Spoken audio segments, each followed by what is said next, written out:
Mathew 9. And he entered into a ship and passed over and came into his own city. மத்தேயு 9வது அதிகாரம். அப்பொழுது அவர் படவில் ஏறி இக்கரைப்பட்டு தம்முடைய பட்டணத்துக்கு வந்தார். And behold, they brought to him a man sick of the palsy, lying on a bed. And Jesus, seeing their faith, said unto the sick of the palsy, Son, be of good cheer, thy sins be forgiven thee. அங்கே படுக்கையிலே கிடந்த ஒரு திமிர்வாதக்காரனை அவரிடத்தில் கொண்டு வந்தார்கள். இயேசு அவர்களுடைய விசுவாசத்தை கண்டு திமிர்வாதக்காரனை நோக்கி, மகனே, திடன்கொள், உன் பாவங்கள் உனக்கு மன்னிக்கப்பட்டது என்றார். And behold, certain of the scribes said within themselves, This man blasphemeth. அப்பொழுது வேதபாரகரில் சிலர், இவன் தேவதூசணம் சொல்லுகிறான் என்று தங்கள் உள்ளத்தில் சொல்லிக் கொண்டார்கள். And Jesus, knowing their thoughts, said, Wherefore think ye evil in your hearts? இயேசு அவர்கள் நினைவுகளை அறிந்து, நீங்கள் உங்கள் இருதயங்களில் பொல்லாதவைகளை சிந்திக்கிறதென்ன? For whether is easier to say, Thy sins be forgiven thee, or to say, Arise and walk? உன் பாவங்கள் மன்னிக்கப்பட்டதென்று சொல்வதோ, எழுந்து நடவென்று சொல்வதோ எது எளிது? But that ye may know that the Son of Man hath power on earth to forgive sins. Then saith he to the sick of the palsy, Arise, take up thy bed, and go unto thine house. பூமியிலே பாவங்களை மன்னிக்க மனுஷகுமாரனுக்கு அதிகாரம் உண்டென்பதை நீங்கள் அறிய வேண்டும் என்று சொல்லி திமிர்வாதக்காரனை நோக்கி, நீ எழுந்து உன் படுக்கையை எடுத்துக்கொண்டு உன் வீட்டுக்கு போ என்றார். And he arose and departed to his house. உடனே அவன் எழுந்து தன் வீட்டுக்கு போனான். But when the multitude saw it, they marveled and glorified God, which had given such power unto men. ஜனங்கள் அதை கண்டு ஆச்சரியப்பட்டு மனுஷருக்கு இப்படிப்பட்ட அதிகாரத்தை கொடுத்தவராகிய தேவனை மகிமைப்படுத்தினார்கள். And as Jesus passed forth from thence, he saw a man named Mathew sitting at the receipt of custom. And he saith unto him, Follow me. And he arose and followed him. இயேசு அவ்விடம் விட்டு புறப்பட்டு போகையில் ஆயத்துறையில் உட்கார்ந்திருந்த மத்தேயு என்னும் ஒரு மனுஷனை கண்டு, எனக்கு பின் சென்று வா என்றார். அவன் எழுந்து அவருக்கு பின் சென்றான். And it came to pass, as Jesus sat at meat in the house, behold, many publicans and sinners came and sat down with him and his disciples. பின்பு அவர் வீட்டிலே போஜன பந்திருக்கையில் அநேக ஆயக்காரரும் பாவிகளும் வந்து இயேசுவோடும் அவர் சீசரோடும் கூட பந்தி இருந்தார்கள். And when the Pharisees saw it, they said unto his disciples, Why eateth your master with publicans and sinners?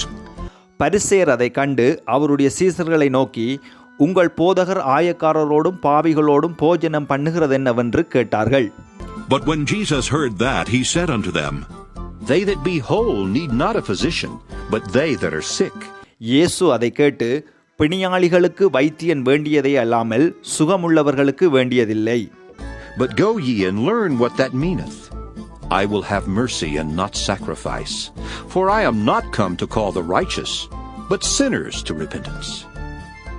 பலியை அல்ல இரக்கத்தையே விரும்புகிறேன் என்பதன் கருத்து இன்னதென்று போய் கற்றுக்கொள்ளுங்கள். நீதிமான்களை அல்ல பாவிகளையே மனம் திரும்புகிறதற்கு அழைக்க வந்தேன் என்றார். Then came to him the disciples of John, saying, Why do we and the Pharisees fast oft, but thy disciples fast not? அப்பொழுது ஜோவானுடைய சீசர் அவரிடத்தில் வந்து, நாங்களும் பரிசேயரும் அநேகந்தரம் உபவாசிக்கிறோமே, உம்முடைய சீசர் உபவாசியாமல் இருக்கிறது என்னவென்று கேட்டார்கள். And Jesus said unto them, Can the children of the bride chamber mourn as long as the bridegroom is with them? But the days will come, when the bridegroom shall be taken from them, and then shall they fast. அதற்கு இயேசு, மணவாளன் தங்களோடு இருக்கையில் மணவாளனுடைய தோழர் துயரப்படுவார்களா? மணவாளன் அவர்களை விட்டு எடுபடும் நாட்கள் வரும், அப்பொழுது உபவாசிப்பார்கள். No man putteth a piece of new cloth unto an old garment, for that which is put in to fill it up taketh from the garment, and the rent is made worse. ஒருவனும் கோடி துண்டை பழைய வஸ்திரத்தோட இணைக்க மாட்டான். இணைத்தால் அதனோட இணைத்த துண்டு வஸ்திரத்தை அதிகமாய் கிழிக்கும், பீறலும் அதிகமாகும். Neither do men put new wine into old bottles, else the bottles break, and the wine runneth out, and the bottles perish. But they put new wine into new bottles, and both are preserved. புது திராட்சரசத்தை பழந்துருத்திகளில் வார்த்து வைக்கிறதுமில்லை. வார்த்து வைத்தால் துருத்திகள் கிழிந்து போம், ரசமும் சிந்திப்போம், துருத்திகளும் கெட்டுப்போம். புது ரசத்தை புது துருத்திகளில் வார்த்து வைப்பார்கள், அப்பொழுது இரண்டும் பத்திரப்பட்டிருக்கும் என்றார். While he spake these things unto them, behold, there came a certain ruler, and worshipped him, saying, My daughter is even now dead, but come and lay thy hand upon her, and she shall live. அவர் இவைகளை அவர்களுக்கு சொல்லிக் கொண்டிருக்கையில் தலைவன் ஒருவன் வந்து அவரை பணிந்து, என் மகள் இப்பொழுதுதான் மரித்து போனாள், ஆகிலும் நீர் வந்து அவள் மேல் உமது கையை வையும், அப்பொழுது பிழைப்பாள் என்றான். And Jesus arose and followed him, and so did his disciples.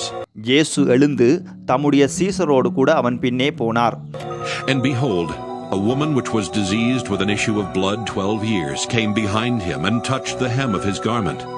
For she said within herself, If I may but touch his garment, I shall be whole.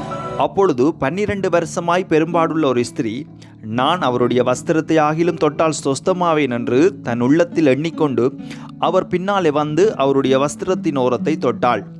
But Jesus turned him about, and when he saw her, he said, Daughter, be of good comfort. Thy faith hath made thee whole. And the woman was made whole from that hour. இயேசு திரும்பி அவளை பார்த்து, மகளே திடன்கொள், உன் விசுவாசம் உன்னை இரட்சித்தது என்றார். அந்நேரம் முதல் அந்த ஸ்திரீ சொஸ்தமானாள்.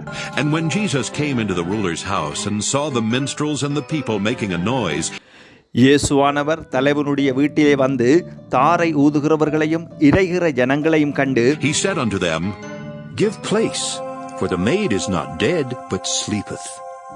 And they laughed him to scorn. விலகுங்கள், இந்த சிறுவன் மரிக்கவில்லை, நித்திரையாயிருக்கிறாள் என்றார். அதற்காக அவரை பார்த்து நகைத்தார்கள். But when the people were put forth, he went in and took her by the hand, and the maid arose. ஜனங்கள் வெளியே துரத்தப்பட்ட பின்பு அவர் உள்ளே பிரவேசித்து அந்த சிறுபெண்ணின் கையை பிடித்தார். உடனே அவள் எழுந்திருந்தாள்.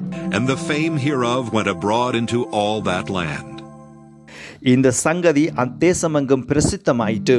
And when Jesus departed thence, 2 blind men followed him, crying and saying, Thou son of David, have mercy on us. இயேசு அவிடம் விட்டு போகையில் 2 குருடர் அவர் பின்னே சென்று, தாவீதின் குமாரனே, எங்களுக்கு இரங்கும் என்று கூப்பிட்டார்கள். And when he was come into the house, the blind men came to him, and Jesus saith unto them, Believe ye that I am able to do this? They said unto him, Yea, Lord. அவர் வீட்டிற்கு வந்த பின்பு அந்த குருடர் அவரிடத்தில் வந்தார்கள். இயேசு அவர்களை நோக்கி, இதை செய்ய எனக்கு வல்லமை உண்டென்று விசுவாசிக்கிறீர்களா என்று கேட்டார். அதற்கு அவர்கள், ஆம், விசுவாசிக்கிறோம் ஆண்டவரே என்றார்கள். Then touched he their eyes, saying, According to your faith, be it unto you. அப்பொழுது அவளுடைய கண்களை அவர் தொட்டு, உங்கள் விசுவாசத்தின்படி உங்களுக்கு ஆகக் கடவது என்றார். And their eyes were opened. And Jesus straightly charged them, saying, See that no man know it. உடனே அவர்களுடைய கண்கள் திறக்கப்பட்டது. இதை ஒருவரும் அறியாதபடிக்கு எச்சரிக்கையாயிருங்கள் என்று இயேசு அவர்களுக்கு கண்டிப்பாய் கட்டளையிட்டார். But they, when they were departed, spread abroad his fame in all that country. அவர்களோ புறப்பட்டு அத்தேசமெங்கும் அவருடைய கீர்த்தியை பிரசித்தம் பண்ணினார்கள். As they went out, behold, they brought to him a dumb man possessed with a devil. அவர்கள் புறப்பட்டு போகையில் பிசாசு பிடித்த ஊமையான ஒரு மனுஷனை அவரிடத்தில் கொண்டு வந்தார்கள். And when the devil was cast out, the dumb spake, and the multitudes marveled, saying, It was never so seen in Israel. பிசாசு துரத்தப்பட்ட பின்பு ஊமையன் பேசினான். ஜனங்கள் ஆச்சரியப்பட்டு, இஸ்ரவேலில் இப்படி ஒரு காலம் காணப்படவில்லை என்றார்கள். But the Pharisees said, He casteth out devils through the prince of the devils. பரிசேயரோ, இவன் பிசாசுகளின் தலைவனாலே பிசாசுகளை துரத்துகிறான் என்றார்கள். And Jesus went about all the cities and villages, teaching in their synagogues, and preaching the gospel of the kingdom, and healing every sickness and every disease among the people. பின்பு இயேசு சகல பட்டணங்களையும் கிராமங்களையும் சுற்றி நடந்து ஜெப ஆலயங்களில் உபதேசித்து ராஜ்யத்தின் சுவிசேஷத்தை பிரசங்கித்து ஜனங்களுக்கு உண்டாயிருந்த சகல வியாதிகளையும் சகல நோய்களையும் நீக்கி அவர்களை சொஸ்தமாக்கினார். But when he saw the multitudes, he was moved with compassion on them, because they fainted and were scattered abroad, as sheep having no shepherd. அவர் திரளான ஜனங்களை கண்டபொழுது அவர்கள் மேய்ப்பனில்லாத ஆடுகளைப் போல தொய்ந்து போனவர்களும் சிதறப்பட்டவர்களுமாய் இருந்தபடியால் அவர்கள் மேல் மனதுருகி, Then saith he unto his disciples, The harvest truly is plenteous, but the laborers are few. தம்முடைய சீசர்களை நோக்கி, அறுப்பு மிகுதி, வேலையாட்களோ கொஞ்சம். Pray ye therefore the Lord of the harvest, that he will send forth laborers into his harvest. ஆதலால் அறுப்புக்கு எஜமான் தமது அறுப்புக்கு வேலையாட்களை அனுப்பும்படி அவரை வேண்டிக் கொள்ளுங்கள் என்றார்.